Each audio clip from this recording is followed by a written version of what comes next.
So I did a video a little while ago about common barriers to practicing magic, the things that get in the way of us practicing magic. And one of the points I talked about in that video was a sense of feeling unworthy to practice magic. And after doing that video, it just kept running around in my mind. And I started to explore it in more depth and pick apart what it actually meant for me. And I imagine that at least some of you may be affected by this too. So I hope that me sharing these things is helpful for you. One of the things around feeling unworthy was this sense that magic could only be practiced by people who had an innate talent for it. They were either born into a certain lineage or they just had that skill. They had it within them. It was something otherworldly that they were born with. I would look at myself and think, well, that's just not me. I grew up in a very ordinary family. There wasn't anything quote unquote special about my family. And I think I assumed that it had to be a descendant of certain people who had those gifts. And then as I started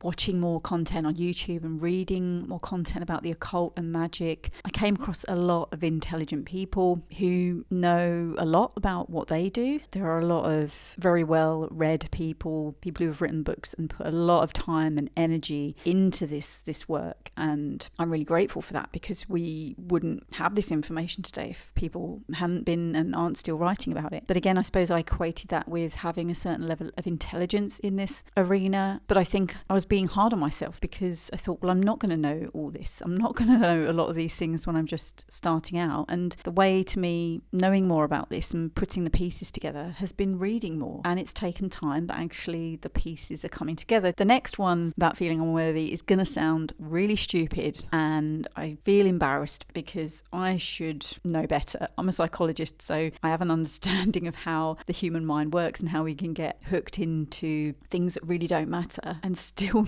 that's happened to me. I suppose in my defense, I'm a human being first and foremost, and I play a role of a psychologist, if you like. But the next thing was the aesthetic of the occult, and there is definitely an aesthetic, mainly the colour black, I feel. Do you know what I mean? There's a certain look to it, and not everyone looks like that, I get that, but most of what I was seeing online, it was people with a certain look. Their altars and their kind of environments in which they practice magic had a certain look to them. I love the aesthetic. If you want me to be honest, my altar is an IKEA Kallax storage sort of shelf, and it's white. So the aesthetic of my altar and the place where I do my magic does not fit into the aesthetic at all. My dress sense is rather vanilla, jeans, jumper, boots or trainers. I don't quote unquote look like an occultist or a magical practitioner. And I'm not saying that there should be a specific look, but online there definitely is. And that's the problem, I guess, isn't it? Online is a very concentrated, narrow view of what something is. Not just magic and occultism, but anything. And I think there's a danger then that we can get sucked into thinking that that's how we should be in our practice, that's how we should look. And when I've kind of stepped outside of that and gone to outside events, a lot of people look just like me. And so I suppose that's the thing to remember, is that the online space is very much one aspect of it, but it's not all of it. There's also a deeper reason, I think, about feeling unworthy,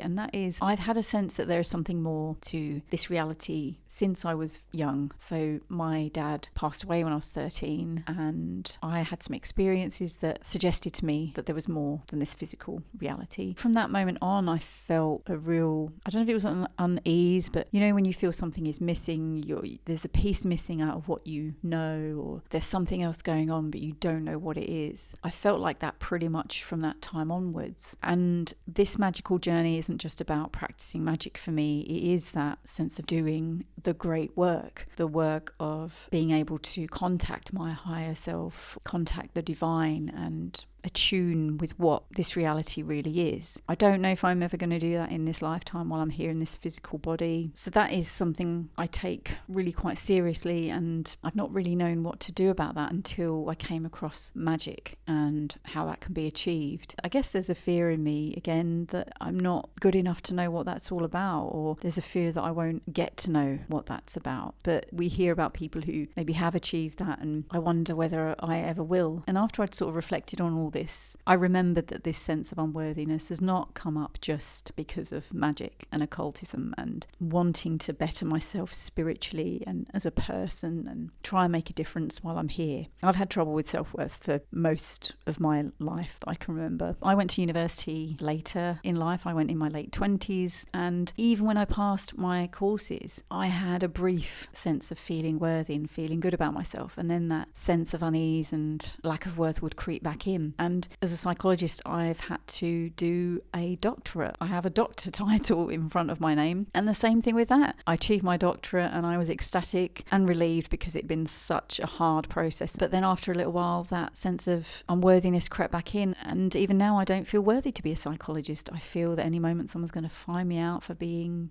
rubbish. I don't think it helped that I had such a negative experience in academia. I became disillusioned with academia because for me it felt like you could pass an essay if you wrote what they wanted you to write, and people can pass an essay if they put the effort in, but that doesn't mean to say you will be a good therapist or psychologist, because that for me is about connecting with people, show that you empathize and be able to support people through their difficulties. That definitely didn't help, but it feels like whatever I achieve, and no matter how much knowledge I get from something, that doesn't matter. That sense of unworthiness is always going to be there. So this whole sense of feeling unworthy when it comes to practicing magic and being within the occult space, if you like, has led me to dig back and see where all of this came from. And ironically, I do think that's one of the parts of the great work, is to really figure out who you are and what makes you tick. I don't necessarily think it's about being able to quote unquote fix all of those things, because we've all got our vulnerabilities and our foibles. We're all fallible human beings. But I think part of the great work is being aware of those things so that we can think about what we do so that those things don't stop us from being who we want to be and doing the things that will be of benefit to us and to other people. And so where does this leave us? If we're feeling unworthy to practice magic, or let's broaden it out. If it's feeling unworthy in other senses and it's getting in the way of us doing those things, I think one of the things I found is to acknowledge it, because once you acknowledge it, once you're aware of what your specific views are of yourself and your self-worth and the things that trigger those things off, once you're aware of those, I think that is half the battle. And